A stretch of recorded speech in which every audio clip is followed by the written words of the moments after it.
একীভূত ৫ ব্যাংকের আমানতকারীদের জন্য বড় সুখবর। আমানতের ওপর কোনো ধরনের হেয়ার কাট থাকছে না। আগামী ১ সেপ্টেম্বর থেকে ব্যক্তি আমানতকারীরা প্রয়োজন অনুযায়ী আমানতের মূল অর্থ তুলতে পারবেন।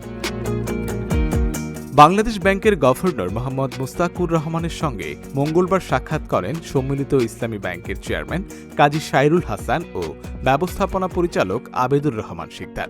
সাক্ষাৎকালে আমানতকারীদের হেয়ার কাট নিয়ে স্পষ্ট নির্দেশনা দেন গভর্নর। এর আগে একীভূত ৫ ব্যাংকের আমানতকারীদের ২ বছরের মুনাফায় হেয়ার কাট করার সিদ্ধান্ত নিয়েছিল বাংলাদেশ ব্যাংক। অর্থাৎ ২০২৪ ও ২০২৫ সালের স্থিতির ওপর মুনাফা না দেওয়ার সিদ্ধান্ত নেওয়া হয়েছিল। এখন সে সিদ্ধান্ত থেকে সরে এসেছে বাংলাদেশ ব্যাংক। আগামী ১ সেপ্টেম্বর থেকে ব্যক্তি আমানতকারীরা আল ওয়াদিয়া চলতি হিসাব, মুদারাবা সঞ্চয় হিসাব ও মুদারাবা মেয়াদি আমানতের মূল অর্থ প্রয়োজন অনুযায়ী তুলতে পারবেন।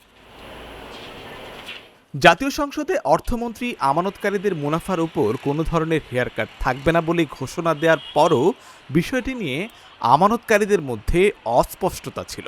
এবার বাংলাদেশ ব্যাংকের নির্দেশনায় সেই অবস্থান স্পষ্ট হলো।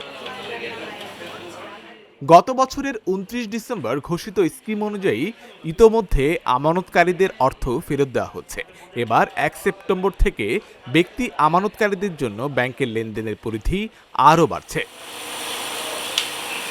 প্রায় ৩৫,০০০ কোটি টাকা মূলধন নিয়ে গঠিত সম্মিলিত ইসলামী ব্যাংক পিএলসি দেশের সর্ববৃহৎ ও একমাত্র সরকারি মালিকানাধীন ইসলামী ব্যাংক।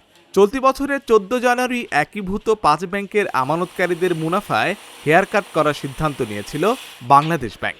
আন্তর্জাতিক রীতি অনুসরণ করে নেওয়া হয়েছিল এই সিদ্ধান্ত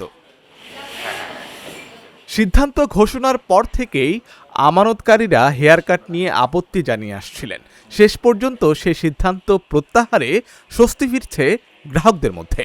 হেয়ার কাট বাতিলের পাশাপাশি ব্যক্তি আমানতকারীদের প্রয়োজন অনুযায়ী মূল অর্থ উত্তোলনের সুযোগ, ব্যাংকটির স্বাভাবিক কার্যক্রম ফেরানোর পথে এটিকে গুরুত্বপূর্ণ পদক্ষেপ হিসেবে দেখছেন সংশ্লিষ্টরা।